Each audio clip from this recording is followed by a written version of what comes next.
آپ کی سلامتی ہو۔ میں آپ کا بھائی ثاقب اسلم۔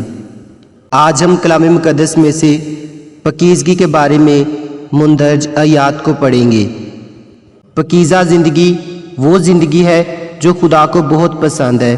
سو آج کی ہماری پہلی تلاوت ہے، کیونکہ میں خداوند تمہارا خدا ہوں، اس لیے اپنے آپ کو مقدس کرنا اور پاک ہونا، کیونکہ میں قدوس ہوں۔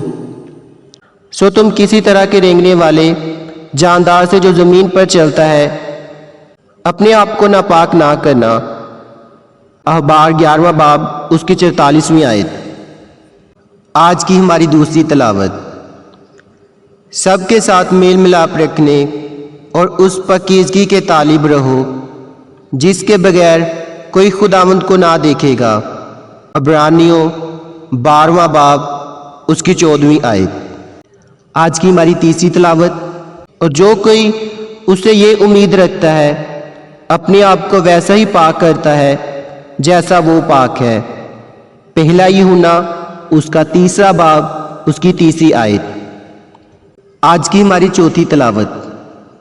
چنانچہ خدا کی مرضی یہ ہے کہ تم پاک بنو، یعنی حرام کاری سے بچے رہو، اور ہر ایک تم میں سے پاکیزگی اور عزت کے ساتھ اپنے ظروف کو حاصل کرنا جانے، نہ شہوت کے جوش سے ان قوموں کی مانند جو خدا کو نہیں جانتی۔ اور کوئی شخص اپنے بھائی کے ساتھ اس امر میں زیادتی اور دغا نہ کرے، کیونکہ خداوند ان سب کاموں کا بدلہ لینے والا ہے۔ چنانچہ ہم نے پہلے بھی تم کو تنبیہ کر کے جتا دیا تھا، اس لیے کہ خدا نے ہم کو ناپاکی کے لیے نہیں بلکہ پاکیزگی کے لیے بلایا ہے۔ پہلا تھسلنیکیوں اس کا 4واں باب اس کی 3 تا 7 آیات۔ آج کی ہماری آخری تلاوت۔ بلکہ جس طرح تمہارا بلانے والا پاک ہے، اسی طرح تم بھی اپنے سارے چال چلن میں پاک بنو، کیونکہ لکھا ہے پاک ہو اس لیے کہ میں پاک ہوں۔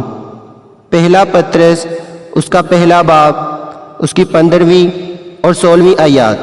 آمین۔ سو آپ نے ضرور ان آیات پر غور کیا ہوگا اور اپنی زندگی کو ضرور آپ نے چیک کیا ہوگا۔ میں یہ ایمان رکھتا ہوں کہ آپ ان آیات پر عمل کریں گے اور اپنی زندگی میں سے وہ سب چیزیں نکال دیں گے جو خداوند اور آپ کے درمیان آتی ہیں، اور آپ پاک بنیں گے اور خداوند کو پسند آئیں گے، اور اس زمین پر زندگی گزارتے ہوئے آپ بہتوں کے لیے ایک نمونہ بنیں گے۔ آپ مجھے اپنی دعا میں یاد رکھیے گا، میں بھی آپ کے لیے دعا گو رہوں گا۔